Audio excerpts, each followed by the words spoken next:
Hello and welcome back to Football Manager. We've had a fairly horrid start to the season, I have to admit. We're currently fourth from bottom, 5 defeats of which we've only scored 2 goals in, 2 draws of which we only scored 1 goal in, and 1 win, which we did keep a clean sheet against bottom placed Cardiff, who have got a single point, and I'm on minus 22 goal difference. But, speaking of goals, I think I should note that, of the last few games, 7-2 for Brighton against Watford, 6-0 Man City Crystal Palace, few there without anything, West Ham 9, Sheffield United 0, Chelsea 5, Norwich 2, Everton 6, Cardiff 0. There are some big scores happening in this season of the Premier League. And we're not getting them. Put it bluntly, Lautaro Martinez has got 7 goals in 8 games so far. If only I could have him for my Millwall side. Kyle George 5. Almost said Tommy Abraham for a minute. Tammy Abraham 5 as well. Mo Salah an 8.16 average rating. That's not going to be beaten by anyone on my team. Assists, Emerson 5, Callum Hudson-Odoi 5, Jack Grealish 4. The best we can do is have Tommy Doyle with 3 player of the matches, which I'm pretty sure have probably come from the 3 games we haven't lost. But he's worth £43 million, for good reason, because he is an exceptional player. But we're going into a game against West Ham today, who, to put it bluntly, I'm expecting to be demolished by, if I'm being entirely honest with you. We have not got a lot of morale in this squad because of our poor run of form to start the season off. Not a lot of goals either, really. Loads of injuries and suspensions to start the season off, which did leave us a bit short-handed when it comes to certain teams, certain matches. But this team are going to go for the West Ham game, the Dockers Derby as they call it. Pablo Turchman is in goal. We did give Remy Deschamps a game in the previous game where we lost 4-1 to Leicester. So I decided to go back to Turchman because he's the only goalkeeper that's actually been there for a win. We got Erdogan at right back, Tuanzebe and Clark as centre backs with Sahajovic as left back. Doyle and Iban Nato currently playing in the centre of midfield, because Thompson picked up a small injury in the last few games, and we just thought it'd be a nice change for Ivan Nato to come in. He's actually done fairly well for himself as well. At right wing, we've got Emre Moore. Central attack midfield, we've got Roberto Lopez, and left wing, we've got Glazen with Alvaro up front. A bit of news with the right wing position. We've finalised the signing, and it's going to come through on the 1st of January, of a new right winger. Now, if anyone has watched this series from start to finish, you'll know this player already. Nenad Jovanovski is now going to be a Millwall player. He's cost us a fair bit, mind you. He's cost us a grand total of £53 million, with a £2.5 million upfront fee. Yeah, that's a lot of money, I'll admit. But thankfully, Millwall this season, at least in hope, should be well enough off to be able to afford that for next season with TV money that might come in. I believe this match is actually going to be on TV as well. So we need to hope, really. I also want to give the fans a performance because we're not going to win this game. We are literally going into this game with a mindset of not losing. That's the only thing we're doing here. Doyle with a free kick though, and Tuanzebe does go down. I believe that's a penalty. It is a penalty to be taken by captain Tommy Doyle. Will he make a mark? He does.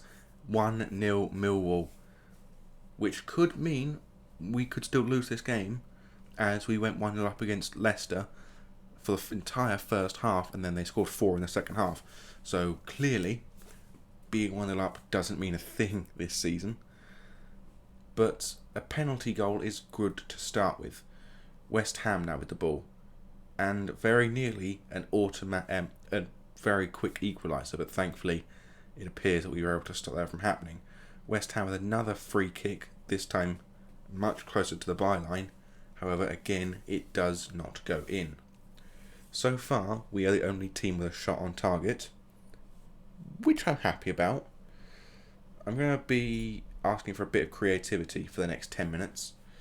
But Sahajovic now with the ball on the left wing, gets to the edge of their box, crosses it, and looks like it goes all the way to Emre Moore on the far side, who tries a cross, but it's blocked by the West Ham defence.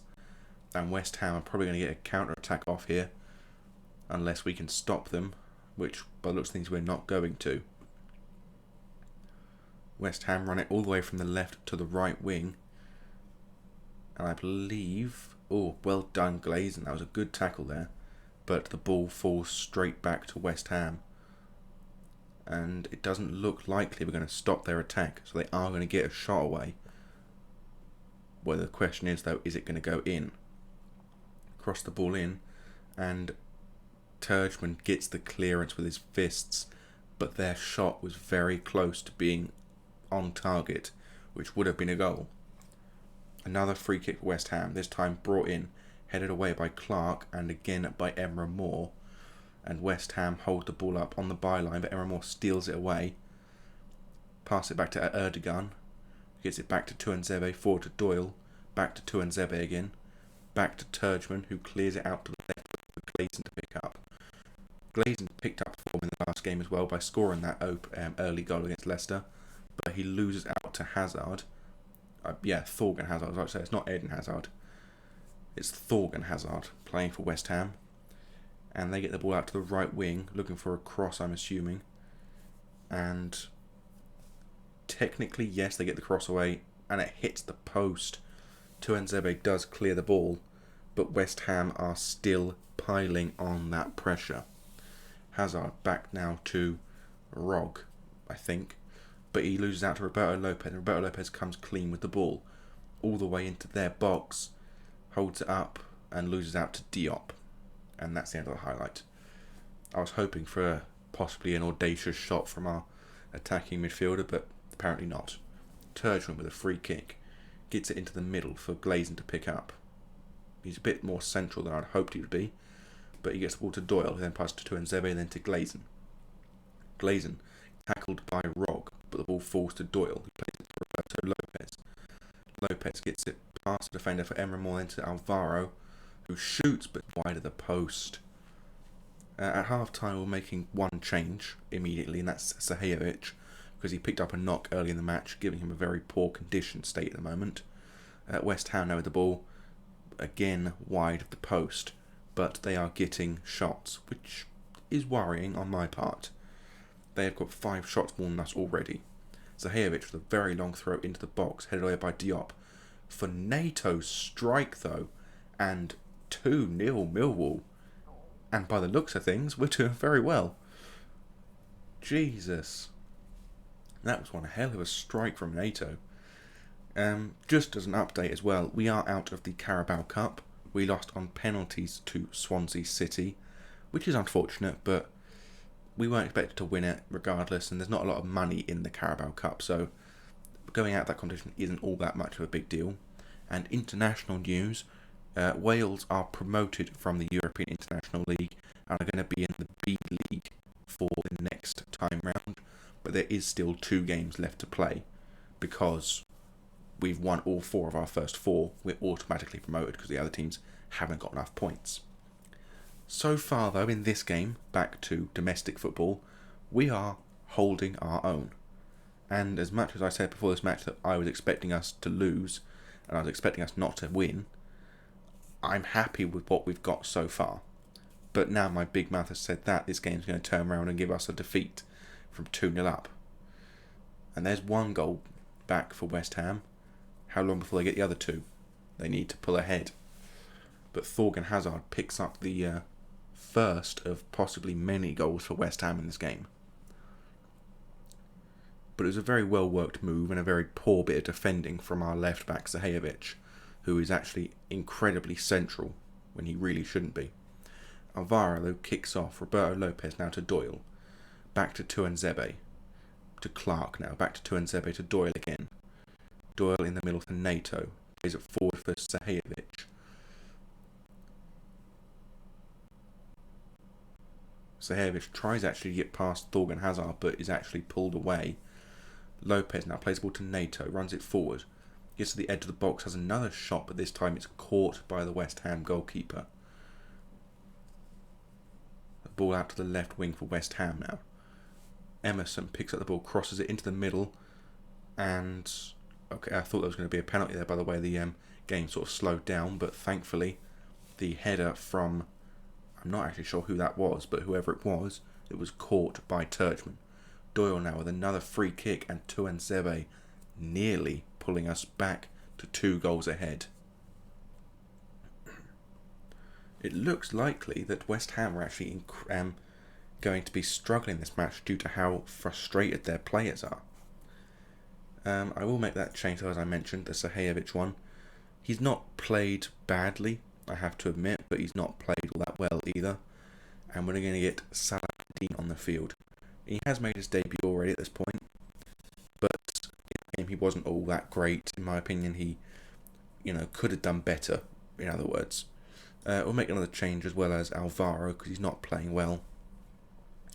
And for the time being, we'll leave 1 extra substitution available. We're going to say we're pleased how things are going, because I am. A 2-1 lead for Millwall at half-time in a game which we were expected to lose by almost everyone. It's fairly good. West Ham's corner, though, brought in, headed away by Doyle, and I'm not even sure what happened there. That ball looked like it was going incredibly far wide until it just magically swerved in. I'm assuming there was a deflection of some sort to get that to go into the net. Yeah, it was deflection from Glazen. I think that's possibly in the centre and the defence there. But either way, it's now 2-2, which was not the result I was hoping for. 2-2, but it's a draw is what I was hoping for regardless. I was hoping to have done it without conceding too many goals.